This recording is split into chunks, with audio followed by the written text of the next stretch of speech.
Hey guys, welcome to Barican Channel. Kali ini kami mau menceritakan tentang paranormal experience selama di gunung sebuatannya.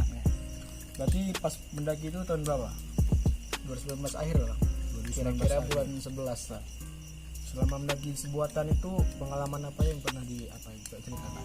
Jadi kami mendaki itu 2019 bulan 11. Saya sama teman berdua. Ngeri juga berdua. Dua cewek. Cowok. Aku cewek aja. Cowok, berdua terus? cowok. Terus? Jadi itu pertama kali kami mendaki ke sebuatan. Jadi ketinggian berapa itu? 400 kalau nggak salah. 2400 sekian. Pengalaman mistis yang pernah dirasain itu dari semenjak pertama atau di akhir?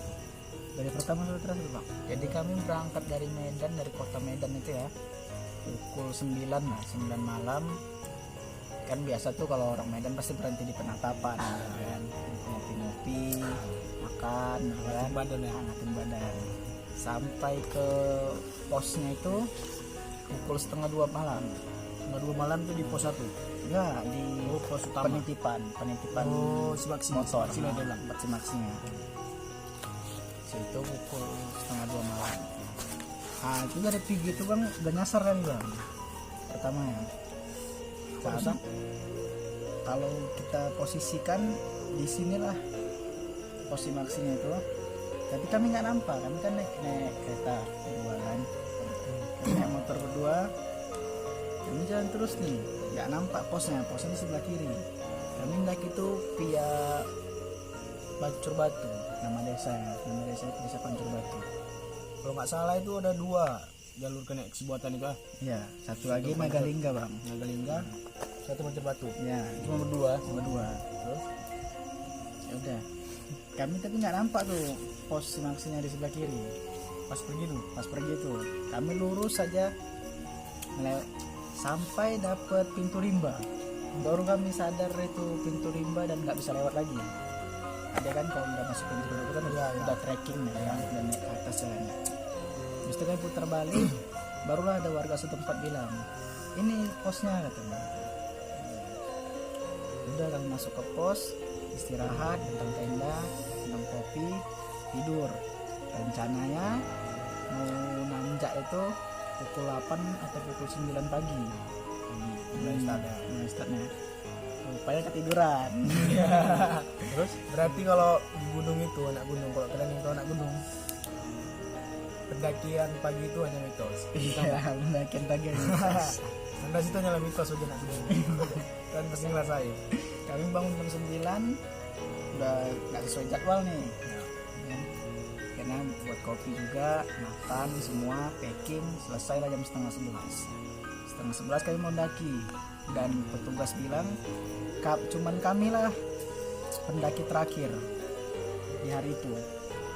Di hari itu cuman rombongan kami terakhir. Ngomong itu lihat. Itu hari Rabu misalnya. Hari Rabu itu lah kami lah rombongan terakhir dan cuman berdua. Abang tuh khawatir juga karena ditanya kan, kalian udah pernah kemari? Belum, ini pertama kali kami kemari. Bekali kami anjing bang. Anjing. Nah, ranger. Ranger penjaga, Polisi ada hutan. penjaga ya. Udah lah, daki lah kami. Emang kami udah safety bang. Kami bawa sleeping bag itu 3 sampai. Wih, Karena berdua. belum- Oh ya. Karena takut kena hipo kan, kami bawa 3. Ini bisa ditiru nih, pendaki dengan safety. Bawa pisau itu safety lah udah. Kami start mendaki jam 11 lah karena lagi kan, registrasi semua segala macam. Jam 11 mulai nanjak. Pas mulai nanjak itu masuk pintu rimba udah mulai nggak enak bang. Kenapa? Karena masuk pintu rimba ke sebuatan itu ada sungai kecil, dan itu nggak bisa lewat kereta. Oh, yang semalam kalian pas datang itu. Nah, sedangkan semalam itu kami udah sampai pintu rimbanya dan melewati sungai itu. Anjir. Kok bisa nih itu? Kok Nah, bisa itu gitu? hukum alam lah itu, kita nggak tahu kenapa kan. Jadi memang ada yang bilang kan, alah kalau itu bawa katanya enggak kan, karena ada banyak yang dari dengar dari kawan, alah mana ada itu, karena apa? Karena memang di orang ini belum pernah nemu kayak itu apa? Bisa jadi juga. Jadi Nah, udah nggak enak, bicara lah sama kawan. Ini gimana, mau kita lanjutin nggak? lanjut kata kawan, udah tanggung sampai sini gitu kan. Dan kami udah idam-idamkan lah sampai puncak ke si buatan itu. Habis itu kami mendaki kayak biasa di shelter 1 sampai shelter 1. Ini memang kami pendaki terakhir bang, nggak ada lagi pendaki setelah kami, nggak ada lagi yang mendaki karena udah tutup jalur. Tapi ngomong-ngomong, anjing yang dikasih itu bayar? Enggak, Kira ini bayar dari tour guide ya. anjingnya nggak bayar tapi kami kasih makan, masih Siap, kasih makan. siap. Wajib itu wajib. Setelah itu sampai shelter 1 sungai lah, sungai besar, dan disitulah tempat kita ngambil air gitu. Kalau kita mau, kita dari pos Simaksi nggak usah bawa air, takut berat. Oh ya. Jadi sampai shelter 1 itu baru ambil air gitu kan. Di situ udah kayak ada tanda-tanda alam lah gitu kan. Kayak mana ya? Kami digigiti lebah madu, digigiti semua lebah madu Itu berdua kan. Digigiti lebah madu sampai ya memang gigitan lebah madu itu nggak sakit gitu kan, nggak bengkak-bengkak, cuman banyak jadinya. Oh, Ya akhirnya kami bawa minyak karo, Minyak dari karo tuh rumah. baik ya. Oh ya. Minyak khas karo lah, emang dari rumah, kebetulan di rumah ada kan. Ya. Kami balur itulah semua badan kami, barulah lebah itu gigi. Ada lagi lebahnya, lanjutlah kami naik dari shelter 1 ke shelter 2 tuh sekitar makan waktu 1,5 jam atau 2 jam. Itu sebenarnya kalau dari normal ya, dari pos Memang- puncak itu berapa jam? 8 jam lah, 8 jam normal. 8 jam. Berarti kalian dari itu dari sampai mana tadi? Sampai shelter 1. Shelter 1 dari pos Simaksinya itu setelah itu setengah jam. Ya. Waktu, kurang lebih. 1 jam bang, dari shelter dari pos Simaksi ke shelter 1 tuh 1 jam Kurang lebih ya. kurang lebih ya. Ada juga yang cepat setengah jam bisa. Kami karena santai kan, takut terkuras tenaga di awal, kami santai gitu. 1 jam baru naik lagi shelter 2. Shelter 2 sih nggak ada apa-apa, cuman karena mulai jalannya trekkingnya tuh naik dan lumpur itu semua bang. Jadi buatan itu kalau kita mendaki dari Pancur Batu resikonya itu lumpur. Nah, anak Itu gunung pakai mana? Sepatu apa? pakai sepatu lah, pakai sepatu safety lah. Nah, mungkin pakai slot. Ya mungkin ini. Selalu pula lagi kan. Kalau dari Nagalingga nggak terlalu berlumpur tapi nggak ada sinyal. Enakan di Pancur Batu nih bang, ada sinyal. Kelebihannya sinyal. Sinyal penuh, Siap. full sinyal lah. Jadi bisa sambil ngevlog lah gitu. Siap, siap, siap. Sambil live IG gitu kan, bisa. Kalau di Pancur Batu, karena si kawan tadi habis tenaganya, pelan-pelan kami jalan, banyak berhenti bang. Berhenti bentar. Ya sampai shelter 2 istirahat kami itu agak lama lumayan, sekitar setengah jam, karena dia agak sesak aja tuh, kebetulan dia perokok lah. Dia perokok jadi agak sesak lah gitu kan. Setelah itu dari shelter 2 tuh kurang lebih kalau tengok jam sekitar pukul 3 bang. 3 malam 3 sore. Sore. Ini cuaca yang mana mendung? Cerah bang, alhamdulillah. Nggak ada hujan sama sekali. Kami mendaki itu nggak ada hujan. Dari shelter 3 tuh, dari shelter 2 tuh jam pukul 3 lah. Kami lanjut ke shelter 3. Kebetulan di shelter 3 tuh rintangannya pohon-pohon tumbang itu bang. Jadi kita naik sambil di bawahnya ada pohon tumbang. Tapi kan kalau mendaki kayak gitu kan lebih seru. Jadi capeknya tuh nggak terasa kalau daripada timbang yang jalan lurus terus. Ya, cuman resikonya kalau kita bawa carrier bang, kan carrier besar tuh. Kita lewat bawah, nyangkut carriernya. Itu udah Jadi terpaksa resikonya. harus manjat Ya, kan, siap. lewat atas gitu.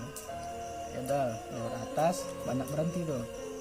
Sampai ada setengah jalan menuju shelter 3 tuh, si kawan minta berhenti. Sampai kami berhenti merokok gitu kan. Sebat dulu, sebat. Udah santuy. Santai dulu.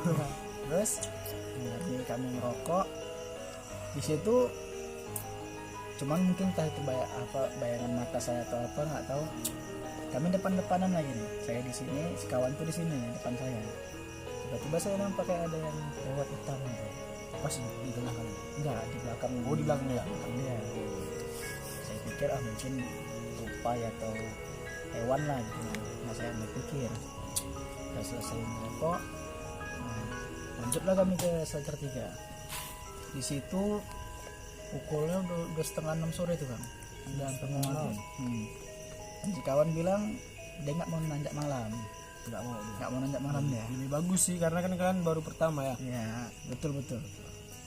Jadi nggak mau nanjak malam karena dirikan tenda lah situ, dirikan tenda bersih, terus nunggu maghrib kan sekalian sholat gitu kan.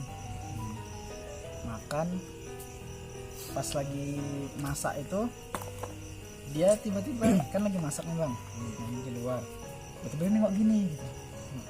Kawan itu. Kawannya iya.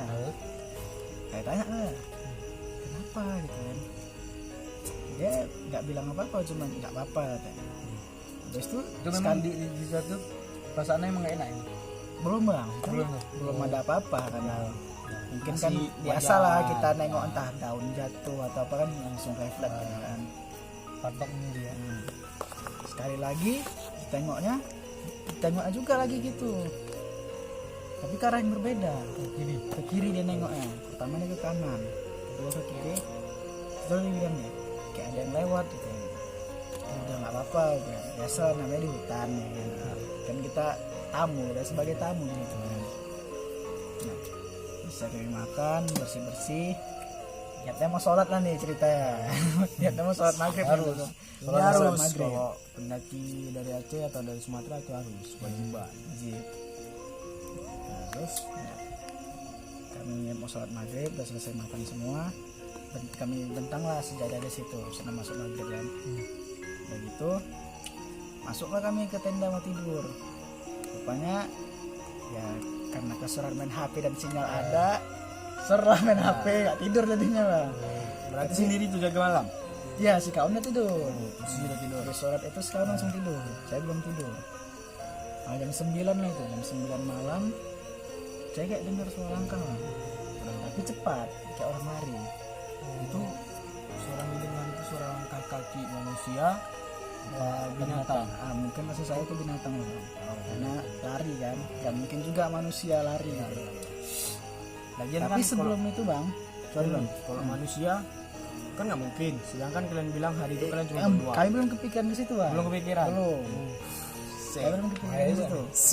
Tapi sebelum itu, sebelum kami sholat maghrib itulah selesai kami makan, anjing jaga kami tadi, lagi anjing guide kami tadi ya. Anjing guide nggak tuh? Gonggong ke arah shelter 4, arah naikan gitu kan. Jadi kalau kita dari shelter 3 itu terbuka, arah ke shelter 4 itu dia kayak lurus gitulah, naik lurus tapi tanjakan gitu. Lewati jalur hutan lah gitu. Dan gonggong ke situ.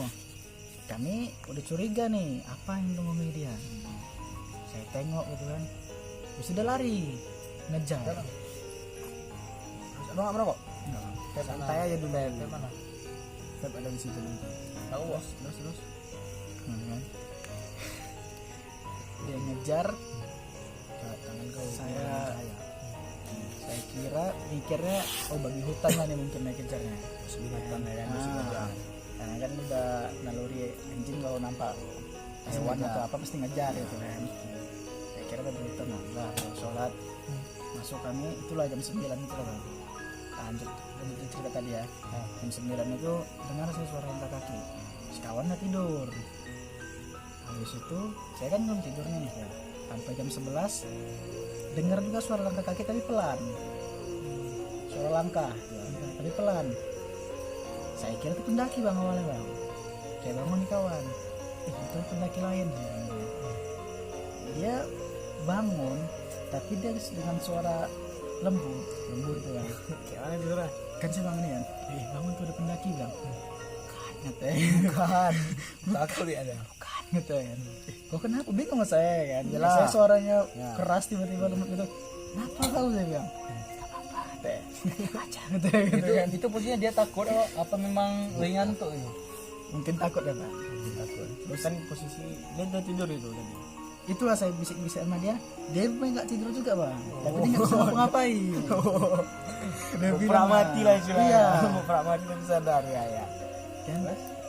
Itu belum cerita deh bang kenapa bang. Saya diamkan aja lah. Mau saya buka tenda, ditahan tangan saya. kenapa itu pendaki ya, bilang dia kita pendaki terakhir kata